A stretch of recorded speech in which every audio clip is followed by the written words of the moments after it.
दोस्तों स्वागत है आप सभी का तौर राजपूत वेल्थ में। तो यहाँ पर हम अगर देखें इस मार्केट को तो यहाँ से आपको क्या देखने को मिल रहा है। यहाँ पर अगर आप देखोगे तो कंटिन्यूसली अगर 2-3 दिन से यहाँ से क्या चल रहा है, एफआईआई भी सेलिंग ही कर रहे हैं। ठीक है, कल भी उन्होंने सेलिंग करी, परसों भी सेलिंग करी, आज थोड़ा सा डेटा अभी तक अपडेट नहीं हुआ है। तो यहाँ पर आप थोड़ा सा उसको देख सकते हैं कि एफआईआई का डेटा क्या बोल रहा है, यहाँ पर उन्होंने क्या किया, कैश मार्केट में सेल किया है, बाई किया है, उसके हिसाब से थोड़ा सा आप देख पाएंगे। तो यहाँ पर सबसे पहले इस चीज़ को समझना बहुत ज़रूरी हो जाता है कि देखो, अब तो पहले तो मैं आपको यही बताता हूँ कि देखो हमारे पास में 3 लाइन की स्ट्रेटजी है, उसको हम थोड़ा सा लगा लेते हैं, समझ लेते हैं। इसको लगा के रखने में कोई प्रॉब्लम नहीं हो रहा है, खाली अपने को सपोर्ट रेजिस्टेंस के हिसाब से यहाँ पर एक अच्छा सा देखने को माहौल मिल जाता है। तो यहाँ पर इसके हिसाब से आपको याद रखना है कि यहाँ पर ऊपर की साइड में हम तो सेल कर सकते हैं, यहाँ पर मिडल में बाई सेल दोनों ही प्लान कर सकते हैं, और नीचे की साइड में हम लोग बाई कर सकते हैं। ठीक है, तो ये 3 लाइन स्ट्रेटजी हमारी पुरानी है। उसके बाद में अगर हम बात करें तो यहाँ से आपको दिख रहा होगा कि एक 5 मिनट के चार्ट पर अगर आप देखोगे तो यहाँ से आपको ये फाइंड आउट करना है कि एसएल कहाँ पर पड़े हैं। अब थोड़ा सा इस बात को आपको फाइंड आउट करना ज़रूरी हो जाता है कि आप ही बताओ कि यहाँ पर एसएल कहाँ पड़े हैं, हमारे एसएल कहाँ किस साइड में है। तो यहाँ से आपको देखने को मिलेगा कि जो भी सेलर्स हैं, कुछ सेलर्स यहाँ पर बैठे हुए थे, यहाँ पर बैठे हुए थे, यहाँ पर बैठे हुए थे। अब हम लोग इसी चार्ट को देखते हैं, इसी चार्ट में हम लोग यहाँ से फाइंड आउट करने की कोशिश करते हैं कि यहाँ से बायर से कहाँ पे है और सेलर से कहाँ पे है। तो इस चीज़ को आपको थोड़ा सा समझना बहुत ज़रूरी हो जाता है। तो अब देखो, मार्केट में अगर हम सोचें यहाँ पर कि मार्केट में अगर हम यहाँ पर ये जो सेलर से आए होंगे, तो देखो ये मार्केट थोड़ा सा ऊपर गया तो ये सेलर से तो निकल ही चुके होंगे।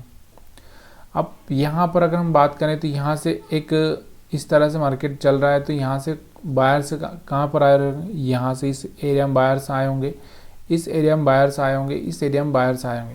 मतलब कहने का मतलब क्या है, बायर से के एसएल कहाँ पर पड़े हैं, नीचे की साइड में। तो मार्केट में अगर हम लोग थोड़ा सा ओपनिंग देखेंगे ऊपर की साइड में, तो भी हम लोग अगर कैंडल यहाँ पर रेड बनता है तो हम सेलिंग का प्लान कर सकते हैं। अगर हम लोग यहाँ पर देख रहे हैं तो यहाँ पर हम लोग यहाँ से क्या कर सकते हैं, क्योंकि यहाँ पर जो बायर से एसएल हिट हो जाएंगे, थोड़ा सा यहाँ पर हम बाइंग का प्लान कर सकते हैं। तो इस चीज़ का आपको थोड़ा सा ध्यान रखना है, क्या प्लान करेंगे। फिर से मैं आपको समझाने की कोशिश करता हूँ, चार्ट को छोटा करता हूँ थोड़ा सा, एक तो आपको समझ में आ जाए। कहीं ना कहीं मार्केट इस एरिया में कहीं ओपन हो जाता है तो यहाँ से हम लोग सेलिंग का ही प्लान करेंगे। कारण क्या है कि हमारे पास में जो एसएल पड़े हैं यहाँ पर और यहाँ पर पड़े हैं बायर्स के। ठीक है, अगर मार्केट यहाँ पर इन बायर्स का एसएल खाने के लिए आ सकता है या इनको डराने के लिए आ सकता है, तो यहाँ पर हम देख सकते हैं। इसके अलावा अगर हम बात करें यहाँ पर कि मार्केट अगर हमारा कहीं कहीं यहाँ पर ओपन हो जाता है, कहाँ पर, यहाँ पर कहीं पर, तो यहाँ पर कहीं पर ओपन होगा, तो यहाँ पर आपको क्या देखना है कि यहाँ पर मार्केट में ये वाले बायर्स के और ये वाले बायर्स के यहाँ से एसएल ट्रैप हो सकते हैं। तो यहाँ पर आपको देखना है 2 कंडीशन यहाँ पर हो सकती है। कौन कौन सी 2 कंडीशन हो सकती है, देखो, एक तो यहाँ से क्या किया, ट्रेंड लाइन ब्रेक करने की कोशिश कर रहा था, तो यहाँ से एक रिजेक्शन देखने को मिल सकता है। तो फिर ये क्या करेगा, अगर रिजेक्शन में जाता है तो यहाँ से इसका क्या कर सकता है, फिर से यहाँ से अगर आप देखोगे तो यहाँ से इसने क्या किया, लो तो ब्रेक नहीं किया, यहाँ से आपको जो ट्रेंड लाइन बनती हुई दिख रही है ये वाली, तो यहाँ से कहीं ना कहीं इस सपोर्ट पर आएगा और यहाँ से एक बाइंग आ सकती है। ठीक है, फिर मार्केट इस तरह से ऊपर जा सकता है, यहाँ पर कहीं पर ओपन होता है तो ऊपर जा सकता है। लेकिन इस रेंज को ब्रेक कर दिया यहाँ से, तो यहाँ से फिर से मार्केट यहाँ पर इन बायर्स को ट्रैप करने के लिए आ सकता है, या इसके आसपास यहाँ पर आ सकता है और फिर यहाँ से रिटर्न हो सकता है।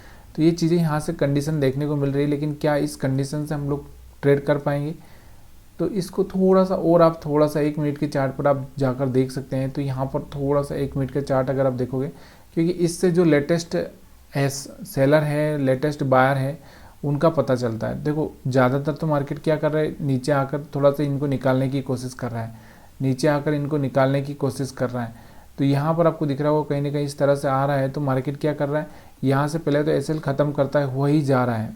वैसे यहाँ पर ज़्यादा कुछ एसएल बना के नहीं जा रहा है। ऊपर भी यहाँ पर आपको दिख रहा होगा ये सेलर से एसएल खाते हुए जा रहा है यहाँ पर। तो एक प्राइस एक्शन के हिसाब से मार्केट इस तरह से ऊपर की साइड में चलना चाहिए, रिट्रेसमेंट के हिसाब से यहाँ पर थोड़ा सा बाइंग देखने को मिलना चाहिए। लेकिन अगर नहीं हुआ तो हमारा जो प्लान है, मैंने आपको बताया कि ये वाले एरिया के आसपास हम थोड़ा सा बाइंग का प्लान कर सकते हैं, और इस वाले एरिया के आसपास, इस वाले एरिया के आसपास मतलब हम सेलिंग का प्लान कर सकते हैं। ठीक है, तो यहाँ पर ये निफ्टी 50 का चार्ट समझ में आ रहा होगा आपको। देखो प्रैक्टिस है, आपका व्यू और मेरा व्यू मैच होता है कि नहीं होता है, लेकिन अगर आप धीरे धीरे इस चीज़ को समझने की कोशिश करोगे तो यहाँ से आपको समझ में आएगा कि हमने आज क्या व्यू बनाया था और कल हमारे व्यू में क्या हुआ। तो यहाँ से बैंक निफ्टी की अगर हम बात करें तो यहाँ से आपको दिख रहा होगा कंटिन्यूसली बैंक निफ्टी नीचे गिरता हुआ ही जा रहा है, आपको दिख रहा होगा ये वाला। अब यहाँ से कोई रिजेक्शन लेता है तो हम लोग यहाँ पर क्या कर सकते हैं, सेल का प्लान कर सकते हैं। अगर यहाँ से रिजेक्शन नहीं लेता है और वापस इस पर ही कंटिन्यूसली करेगा, थोड़ा सा ऊपर जाएगा, फिर यहाँ से इस तरह से मार्केट रुकेगा, तो हम यहाँ पर थोड़ा सा बाइंग का प्लान देखेंगे। लेकिन कब देखेंगे, जब कोई हायर हाई ब्रेक होगा तब। जब तक अभी हमारे पास में कोई हायर हाई ब्रेक नहीं हो रहा है, ना ही हमारे पास में कोई डबल बॉटम या ऐसा कुछ थोड़ा सा देखने को मिल रहा है, कुछ भी यहाँ से आपको देखने को नहीं मिल रहा है। देखो लो ब्रेक किया, फिर मार्केट थोड़ा सा ऊपर की साइड में रिट्रेसमेंट किया, फिर से यहाँ से गिर सकता है। तो ये चीज़ें आपको देखने को मिल रही है, तो इस एरिया में कहीं ना कहीं हमको सेलिंग का प्लान करना होता है। ठीक है, बाकी अदर स्ट्रेटजी भी आपके पास अवेलेबल है। बाकी आपको कौन सी स्ट्रेटजी यूज करने में अच्छा लगता है, आप मेरे को कमेंट करके बता सकते हैं। यहाँ से 20 मूविंग एवरेज के ऊपर अगर आप देखोगे तो बार बार मार्केट सपोर्ट ले रहा है, लेकिन कुछ खास मोमेंटम नहीं आ रहा है। ठीक है, जो मोमेंटम हमको देखना चाहिए।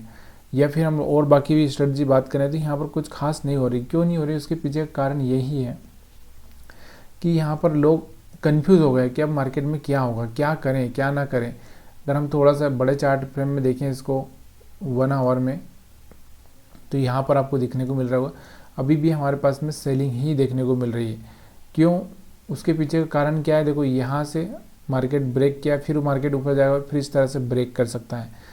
तो ये चीज़ें जब तक यहाँ से चेंज नहीं होती तब तक हम लोग यहाँ पर क्या करेंगे, यहाँ पर हम लोग अभी भी अपना जो मेन मकसद है वो सेलिंग का ही रखेंगे, बाइंग का नहीं रखेंगे। ठीक है, तो ये चीज़ें आपको थोड़ा सा ध्यान देना है। और डेली टाइम फ्रेम में अगर मैं यहाँ से बात करूँ तो डेली टाइम फ्रेम में अगर आप देखोगे तो मैंने आपको कल ही बताया था कि हमारे पास में एक ये वाला जो लेवल है 50,000 का, ये हमारा सपोर्ट बन सकता है।